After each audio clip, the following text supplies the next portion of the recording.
nedlozi lakwaShembe. Ngiyazi ke ukuthi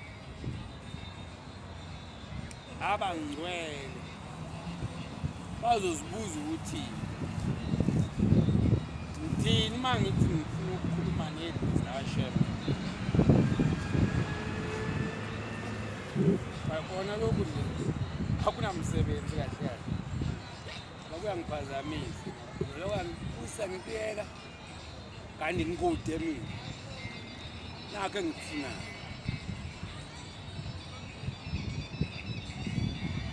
Kakhulukazi uma ngithi ngifuna ukukhuluma nedlozi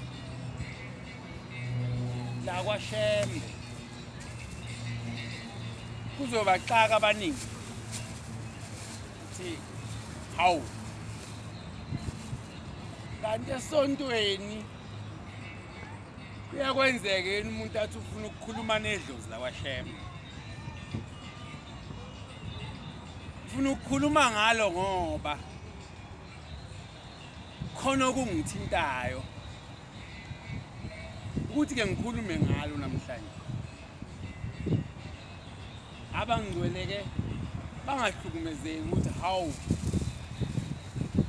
kodwa kuyinto yodwa lengikhuluma ngoba nabo abangcwele njengoba belapha nje banamadlozi abo. Sesikhulumeke futhi ngawo. Ngakho-ke namhlanje ngicela isikhathi esincane esiningi isikhathi esincane ukuba ngikhulume ngedlozi lakithi kwaShembe. Ubaba mkhulu inkosi ilanga inkulumo yakhe ngiyikhona ungayithola nala ku-YouTube. Ekhuluma lento engiyikhulumayo akuyona inkulumo noma intshumayelo kababa efihliwe. Ma uyiNazaretha nje uye ku-YouTube uzoyithola le ntshumayelo kababa. Shumayela inkosi ilana. Ingakho ngithi ake ngikhulume ngabantwana bakwethu namhlanje. Ake ngikhulume nezingane ezizalwa u-Isaiah Shembe. Ake ngikhumbuze abafowethu ukuthi sizalwa ubani. Ithi inkosi yasePhangeni umkhulu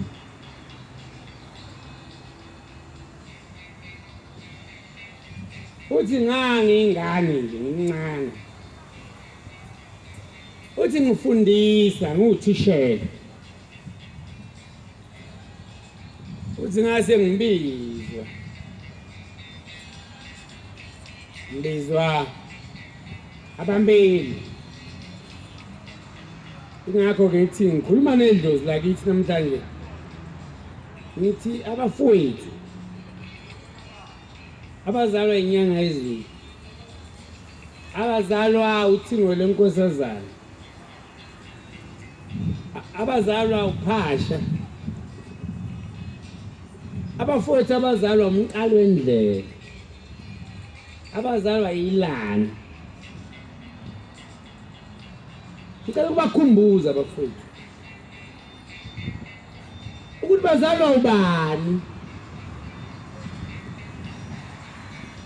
Nami ngingayishiyi ngaphandle ke ngikhumbuze nami ukuthi hayibo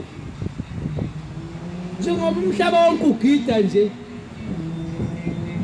yiliphi leli dlozi njengoba umhlaba wonke uhlabelela nje yiliphi angikhulumi ngoNkulunkulu la ngoba sizoxakana bangizokhuluma ngoNkulunkulu umuntu uzokhuluma okunye mangizokhuluma ngeingelosi umuntu uzongibalela ezakhe ngikhuluma ngedlozi la kwaShembe angifuni umuntu abe umbhidisa athi bengikhuluma ngoNkulunkulu wakwaShembe cha ngoba ngiyacabanga ukuthi bonke abantu banamadlo zabo khona nawakaMpanza nombanzi unedlozi lakhe lakwaMpanza khona nongcengelele obuthuluzi bonamadlozi abo noXaba banamadlozi abo noZondo banamadlozi abo noShelembe banamadlozi abo noMlangeni banamadlozi abo noZondi banamadlozi abo ngikhuluma nabafowethu ngesibongo sakithi kwaShembe njengedlozi ngikhuluma nabafowethu ngesibongo esithi Shembe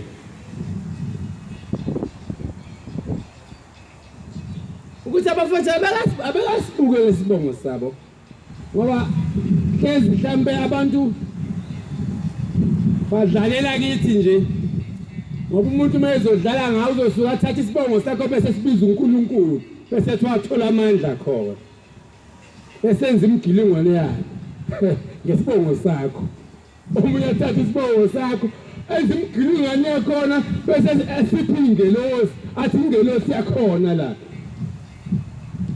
ngithi mantungu bonhlanzi bodonsa bafowethu lithi ukuba lamahilela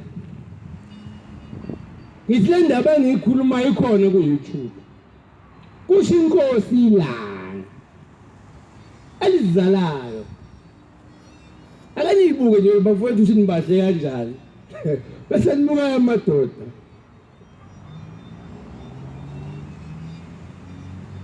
akhuluma ngoyihlo omkhulu aliphilayo nibuka umfanekiso nje nithi bafowethu ake babathande laba bantu bonke ngoba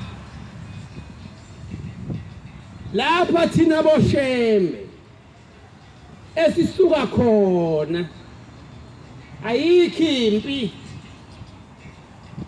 uma uzalo kaShembe nje ubokwazi lokho kuthi la sisuka khona akubangwa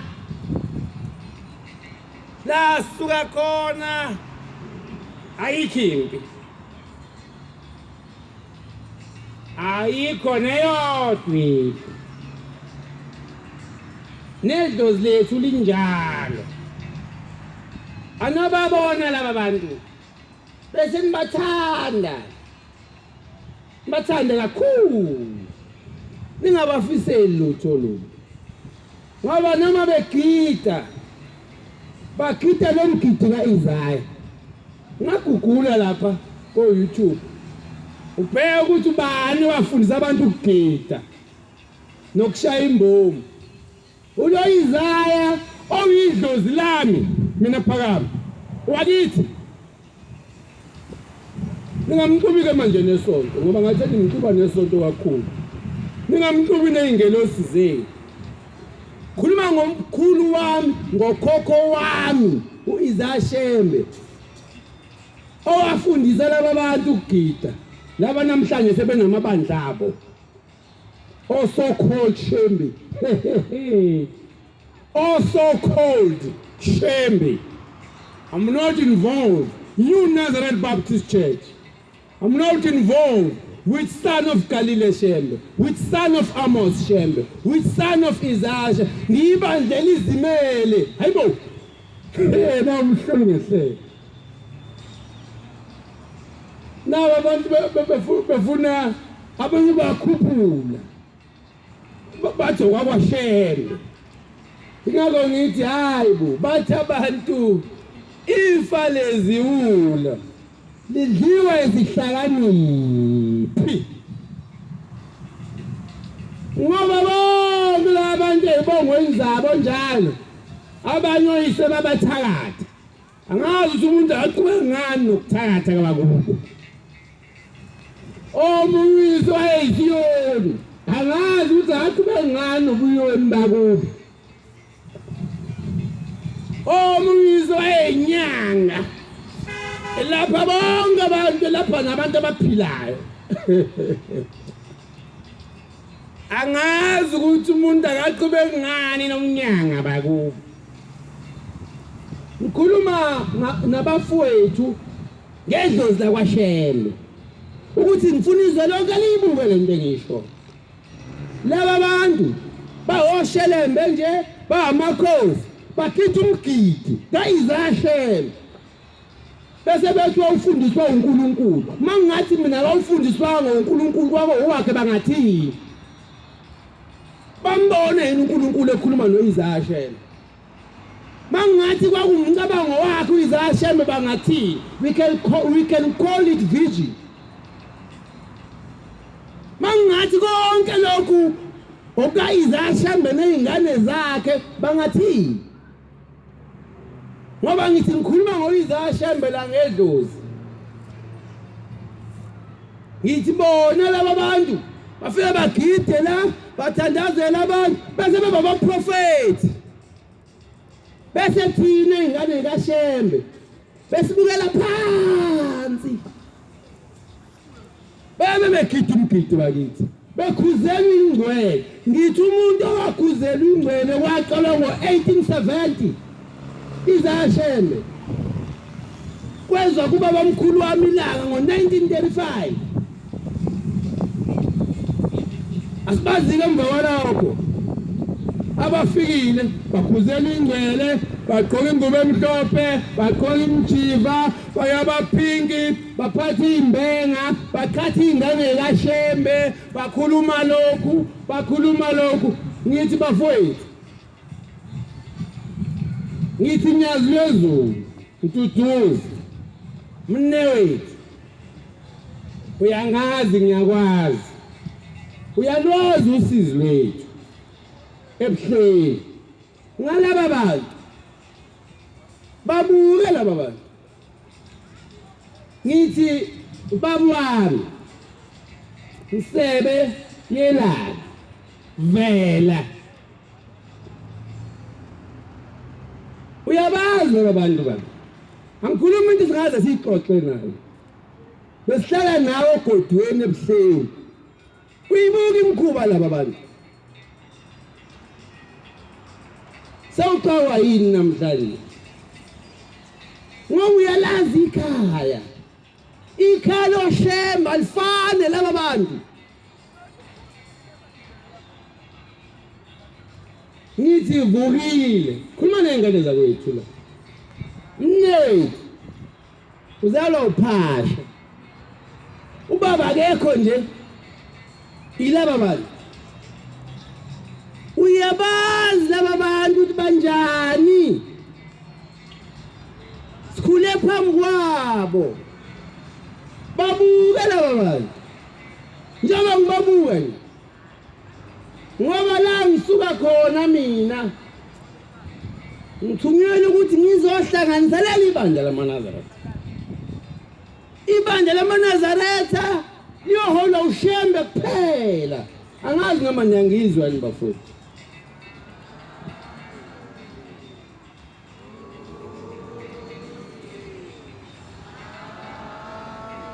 asikhohle laba bantu abahambe bayoshumayela bagide kodwa ingane zabo ziyababuka ukuthi nomgidi ogidwa ubaba okababa baphakama noma ukamkhulu kaphakama noma kakhokho kaphakama kusho ingane zakho umuntu awumpanzi sibonga sithi ugida umgidi kamkhulu kaphakama kusho ingane zakho bese ihlaya kancane ingane ziphinde zisho zithi hey wabona baba wami uShalem ukhonza umgidi okakhokho kaphakama ya akagidi umgidi wakubo uthatha isitayela sakithi amazi umuntu unothanda ukubuka hambe thatha izitayela zabantu iyashingane lapho ukuthi hawu uyambona umprofeti uqapha uDr Yaxilo wayisonda washembe wafundiswa umkhulu kaphakama nokuhlabelela iyashingane ngoba uyabona yazazi nezithombe zakho ukwashembe ungashintsha kanjani ingane ibonile ukuthi konke lokhu kuthathephi wena zonke lezimoto uyithathephi konke lokhu kukukhunyelwa usuthi hamba uguqelwa abantu wakuthathaphi wakuthatha kwaphakama noma wakuthatha kaMduduzi noma wakuthatha kwaVela noma wakuthatha kaVukile noma wakuthatha kaGalile noma wakuthatha kaAmos kodwa konke kukaIsaya ongumuntu ophenjobo ibhinqa abaningi awukhokho wami ngedlozi ngithi angisamfunile esontweni manje ngoba manje umuntu mangabe ezokugebenga uyathi mphupha uNkulunkulu ethi ngithi this craft is from my ancestors icraft kakhokho wami uIsaya Shembe le umcabango kakhokho wami uIsaya Shembe lo leyihlabelela umcabango kakhokho wami uIsaya Shembe nezingane zakhe khuluma nendozi lakithi lithi ke ilanga ngoba ngiyafundisa nguthishela futhi ngingane uma ummeli ethi mina angihole abantu benkonzo ngizokwenza njani ngoba mina angikwazi ukushumayela ingane so njalo baba uthi ngaso sikhathi wayenamashumi amathathu eminyaka kwaku-1935 uthi ngo-1924 kayambiza inkosi uyise uIsaya wathi woza la wena mfana jakhumbula usemncane uzalwa ngesikhathi uzalwa awuzalwanga njengabanye abantwana wena awuzalwanga njengabanye abantwana kwafika into ehle ezulwini yayindwangu nje yayigoqele ngendwangu singathi mangiyibheka lento kwase kukhulumizwe kimi kusho uyise angabe wena ubaba wakho wathi nje ngoba sohamba ushumeza abantu bakwaShembe nje wathini ubaba wakho ngawe ngapha la hamba olusa inkomo kayihle uyekeleza kwaShembe uthi uyise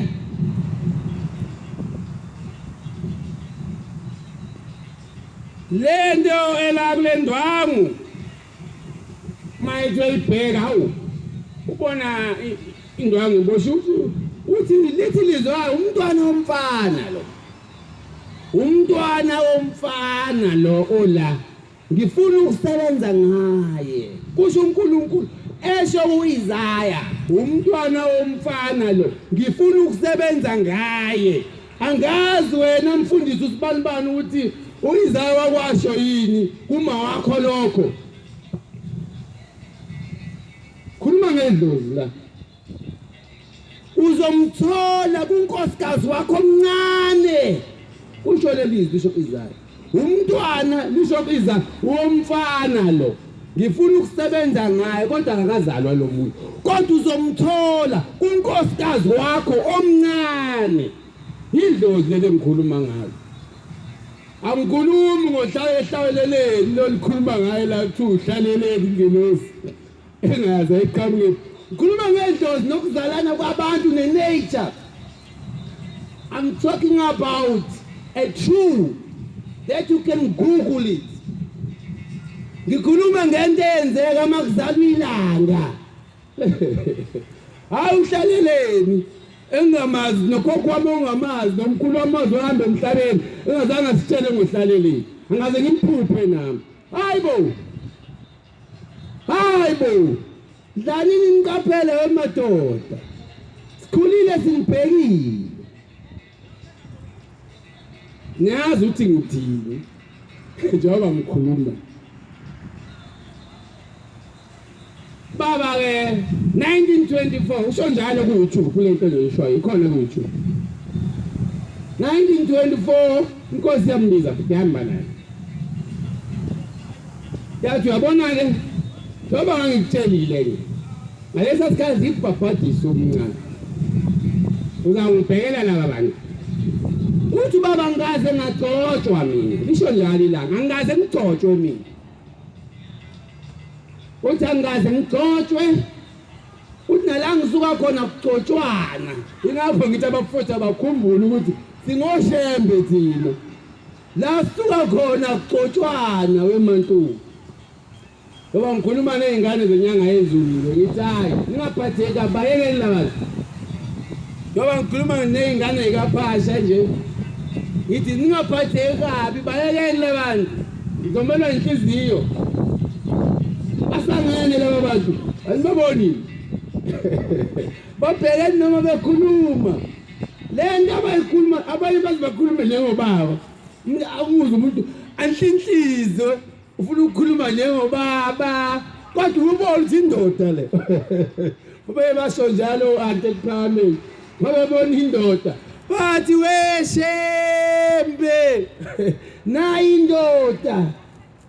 Ngoba babehlala ngaphakathi. No manje siyazazi ke thina abantu abangaphakathi ukuthi sinjani. Mhlawumbe naleyo grudge ukuthi sasiyingane zangaphakathi.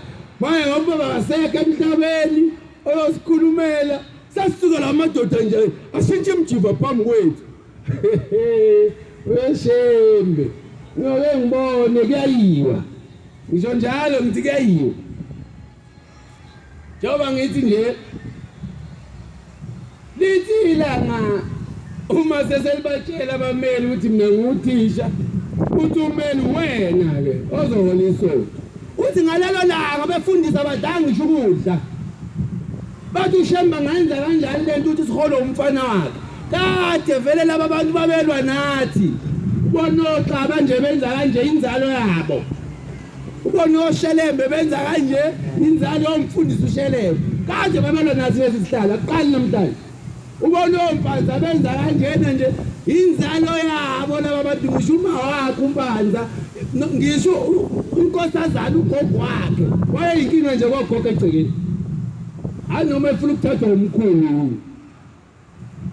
Akuyona inkinga namhlanje ukuthi kusuka abantu bethi kade besonta kwaShembe bese bethatha umgidi bethi bathandazela abantu bayobakhuluma. Kusazokwenzeka kodwa ngithi bonhlanzi ngikhuluma ngezingane zakwethu.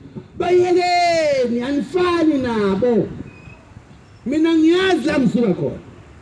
Njengoba ngizokhuluma nje ukuthi akuhlangana ibandla ebeNazaretha. Ukuba ngiyangibona ngikhuluma ngokuhlela. Ngoba khona la sengithinte khona manje. Senginikezwe amanye amabhathini ke manje. Okuhlanganisa ibandla ngenye indlela. Ingangithi yekani laba bantu. Nibabuke. Yekani laba bantu nibabuke. Nibabuke nobe shumayela manje. Nibabuke nobe gita. Nibabuke nje kanje. Ngoba ingane zabo ziyabuka manje umlando ziyawulandela kusukela ngo1931. Ziyabona ukuthi into kaIsaya le ubaba ufunani kuyo. Ngoba ubaba unefala kwethu lokuthakatha. Baba ngabe uqhubana lento la ekhaya athakatha manje usethakatha ngenye indlela. Uthatha ngendlela kaShembe manje. Ingane ziyabuka ukuthi baba la ekhaya wayenje manje usenje khona umuntu ovela ashintshe nje zikhaleni nangu umuntu eshintsha wenzani lo muntu hayi wenza into yakwashembe manje ingenza kwashembe ziphi hayi azazi lutho onkosana labo we mame cha ukuthi khona indoda engazali unkosana wena sizele impela nje wasibona futhi sizelwe asidlali sizele futhi nomfundisi uyasizele futhi sizele ingakho ngithi abafowethu abazalwa nje izaya abazalwa umqalo wendlela ngicela babe into eyodwa ngicela abafowethu bonke abazalwa izaya umqalo wendlela babe into eyodwa siqale manje sihambelana masinemcimbi sihambelana masishonelwe sihambelana sikhohle lamadoda aseduze kwethu makunesikhumbuzo senyanga yezulu sihambelana makunesikhumbuzo sikaphasha sihambelana makuyisikhumbuzo selanga sihambelana makuyisikhumbuzo somqalo wendlela sihambelana sibe into eyodwa singoshembe senze okwakwethu sibayele bonke labo abahambe neMnazaretha nemijiva namabandla futhi sibafisela okuhle ngoba ngeke bangene lapha koshembe khona indawo la kuhlala khona oshembe kulamahluku kube khona ezulwini kube khona abafundisi kube khona amaNazaretha bese kube khona indawo yoshembe manje ke thina ngoba singoshembe singayihlanganisi nalaba bantu lokho obengikusho ngithi abafowethu abahlangane njengebumba lasimeni wonkamanaza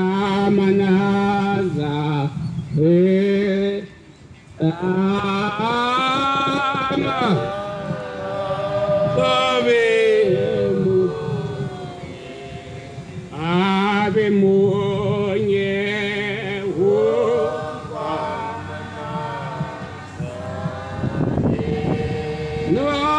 Nazareth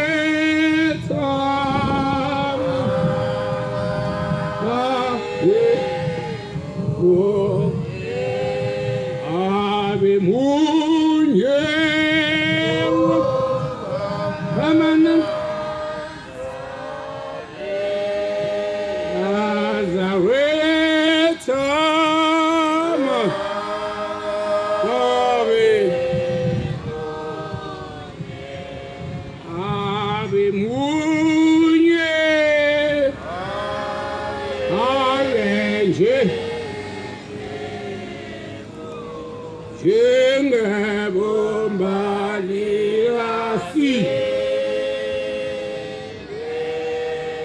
namhlanje eMnazaretha ngicela nithandazise idlozi lakwaShembe ningathandazeli nina nizonithandazela apha etendeni nicela ingane zakwaShembe nicelele edlozini lakwaShembe komayekisa konhliziyo kosokhabuzela kodonsa kuthi ke sihlangane sibe into eyodwa cani sithandazise Nkosi busise kuphama kwangcwele masibonge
done. We're going there.